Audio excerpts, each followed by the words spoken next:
फावड़े से हमला किया था और इसी बीच एक दलित समाज के व्यक्ति की ऑन द स्पॉट डेथ हो गई। महिला हैं।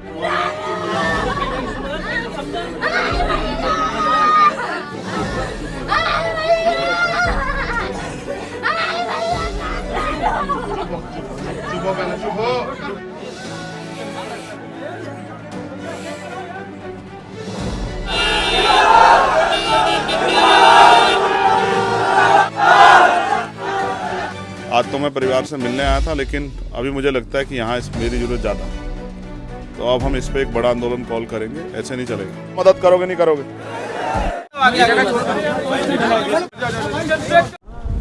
तो औरैया जिले के सार थाना के बहादुरपुर गांव में भीम आर्मी चीफ चंद्रशेखर आजाद का काफिला पहुंच चुका है। कुछ दबंग लोगों ने दलित समाज के व्यक्तियों पर फावड़े से हमला किया था और इसी बीच एक दलित समाज के व्यक्ति की ऑन द स्पॉट डेथ हो गई। और इसी संदर्भ में भीम आर्मी के चीफ चंद्रशेखर आजाद बहादुरपुर गांव में पहुंच रहे हैं और आप देख सकते हैं कड़ी सुरक्षा के बीच चंद्रशेखर आजाद पहुंच रहे हैं और उस पीड़ित परिवार से क्या वादा करेंगे ये देखने को होगा। एक व्यक्ति की ऑन द स्पॉट इस मामले में मौत हुई थी और एक वीडियो भी काफ़ी ज़्यादा तेज़ी से वायरल हुआ था और उसमें 3 महिलाएं 3 बहनें चंद्रशेखर आज़ाद से आह्वान कर रही थी कि चंद्रशेखर आज़ाद जी आएँ और हमें न्याय दिलाएं। और उसी संदर्भ में भीम आर्मी चीफ चंद्रशेखर आज़ाद पहुंच रहे हैं। और ये देखिए किस तरीके से एक लंबे काफिले के साथ, बड़े दल बल के साथ चंद्रशेखर आज़ाद और यहाँ पहुँच रहे हैं इस गाँव में। और देखने को होगा चंद्रशेखर आज़ाद क्या फैसला आज लेंगे, क्योंकि खुद पीड़ित परिवार की महिलाओं ने चंद्रशेखर आज़ाद से अपील की थी मामले में। और चंद्रशेखर आज़ाद को कड़ी सुरक्षा के साथ बहादुरपुर गांव में पहुंचाया जा रहा है।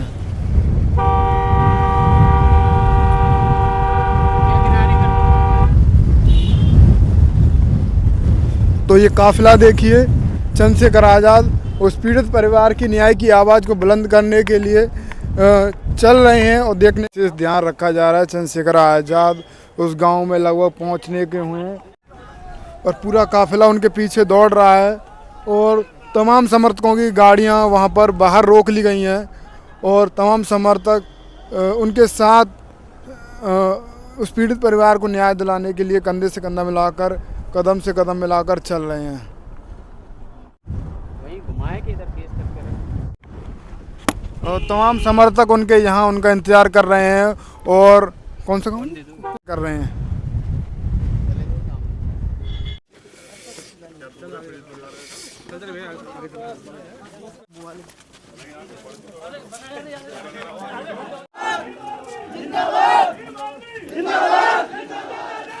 तो अभी थोड़ी देर में कितनी बड़ी सुरक्षा के साथ चंद्रशेखर आज़ाद यहाँ पहुँचे हैं। ये देखिए सीधी तस्वीर है, मैं आपको दिखा रहा हूँ। और बड़ी सुरक्षा का विशेष ध्यान यहाँ पे रखा जा रहा है।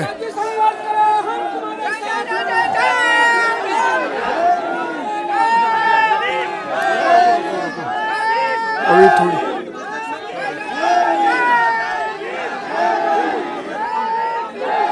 एक न्याय की उम्मीद में पूरा परिवार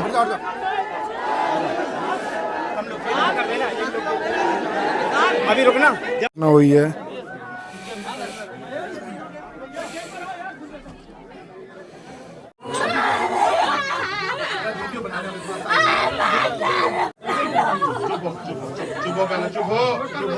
चुप्पा हो जाओ, बात सुनो, शांत रहो, शांत रहो। और बहादुरपुर में हम इसलिए हैं कि बहादुरपुर में हमारे परिवार के एक व्यक्ति की हत्या हुई और जिसकी हत्या हुई उसका परिवार डर के साए में है। ये मेरे साथ गौरव हैं, ये बहुत छोटे हैं। कितने साल के हो? 12 साल के। मैंने इनका एक वीडियो देखा और इनकी मम्मी का, जिसमें ये डरे डरे और इन्होंने मुझसे अपील की थी कि आप भैया आओ मदद कराने। मेरी इनसे बात भी हुई। मैं ये समझता हूँ कि मैंने जब इस परिवार को सुना है तो वो इस डर में है कि हो सकता है उनके साथ कभी भी कोई घटना घट जाए, क्योंकि उनके पहले के अनुभव बहुत अच्छे नहीं हैं। और उन्होंने जो बताया 2012 में उनके फादर के साथ जिनकी हत्या हुई, उनके फादर के साथ, फिर उनकी मदर के साथ जो संदिग्ध घटनाएं घटी जिनका उनको शक है और उनको न्याय भी उस तरह से शायद नहीं मिला जिसकी उनको उम्मीद थी। और अब ये जो हुआ, मैं अभी यहाँ के अधिकारियों से बात करूँगा। मुझे लगता है कहीं ना कहीं कार्रवाई में कुछ ढिलाई बरती गई है। इस परिवार की सुरक्षा व्यवस्था भी मजबूत होनी चाहिए। इसके लिए इस परिवार के लिए परमानेंट सुरक्षा की व्यवस्था हो। कुछ हमारी मांगे भी रहेंगी, जैसे इस परिवार को एक उचित मुआवजा जो है वो मिलना चाहिए। इस परिवार को सशस्त्र लाइसेंस जो है, आर्म्स लाइसेंस की व्यवस्था सरकार कराए, क्योंकि अगर ये अपनी जीवन रक्षा नहीं कर पाएंगे, कोई घटना हो जाए, कौन जिम्मेदार होगा। ये इनका अधिकार भी है। इनकी जो माँ है गौरव की, वो अपना परिवार कैसे संभालेंगे। इनके तो परिवार के कमाने वाला व्यक्ति चला गया, तो उनकी पेंशन की, उनके लिए रोजगार की व्यवस्था। और ये मैं सच कह रहा हूँ, ये परिवार इतना डर में है कि यहाँ रहना नहीं चाहता। तो सरकार की जिम्मेदारी है कि इस परिवार की जिम्मेदारी, इनकी व्यवस्था करे कि जहाँ भी ये रहना चाहते हैं। ये अधिकार हमें कानून देता है। तो मुझे लगता है कि आज आने से काम नहीं चलेगा।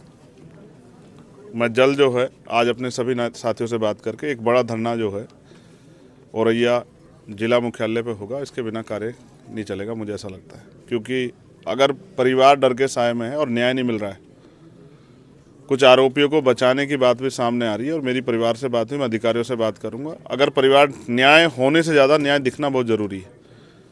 ये कैसा उत्तर प्रदेश है जिसमें मुख्यमंत्री कहते हैं कि सब अच्छा है, कानून व्यवस्था बहुत अच्छी है। उसी उत्तर प्रदेश में यहीं 200 किलोमीटर लखनऊ से, और आज एक परिवार डर के साए में, मुख्यमंत्री जी बहुत बड़े बड़े भाषण देते हैं। मुख्यमंत्री जी का झूठा खोखले वादे की सच यही है। तो ये अन्याय हम लोग बर्दाश्त नहीं करेंगे। आज तो मैं परिवार से मिलने आया था, लेकिन अभी मुझे लगता है कि यहाँ मेरी ज़रूरत ज़्यादा है। तो अब हम इस पर एक बड़ा आंदोलन कॉल करेंगे, ऐसे नहीं चलेगा। और मैं यहाँ के अधिकारियों से भी मैं वार्ता भी करूँगा, और मैं उनको चेतावनी भी दे रहा हूँ, वो किसी गलतफहमी में ना रहे। अगर वो किसी भी कीमत पर आरोपी को बचाने का प्रयास करेंगे तो ये कतई संभव नहीं है। ये आज़ाद भारत है और यहाँ संविधान से चल रहा है सब कुछ। कोई आरोपी नहीं बचेगा। हर आरोपी के खिलाफ कार्रवाई करनी पड़ेगी, चाहे वो कितना ताकतवर हो, चाहे मुख्यमंत्री का रिश्तेदारी क्यों ना हो, उनके परिवार का क्यों ना हो, चाहे वो कोई भी हो। जिसने अपराध किया उसको सज़ा मिलनी चाहिए।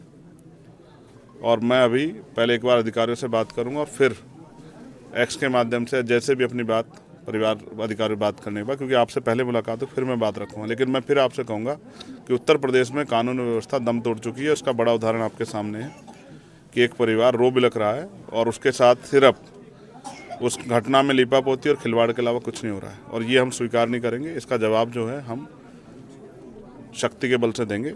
इसकी तैयारी हम आज ही अपने साथियों से बात करके करेंगे। अभी तक आरोपियों के घर बुलडोजर क्यों नहीं? मैं बुलडोजर की प्रक्रिया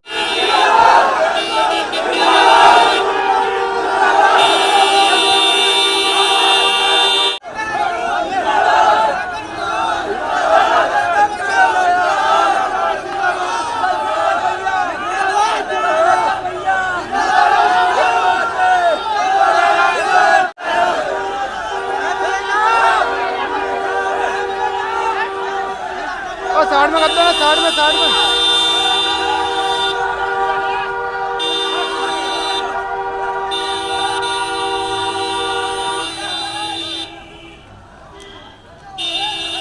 हट जा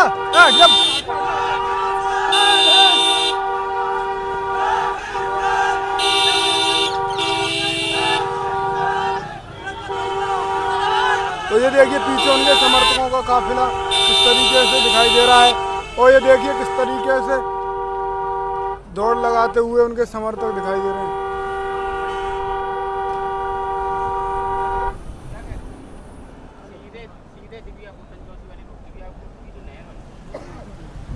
बस हाँ, जैसे ही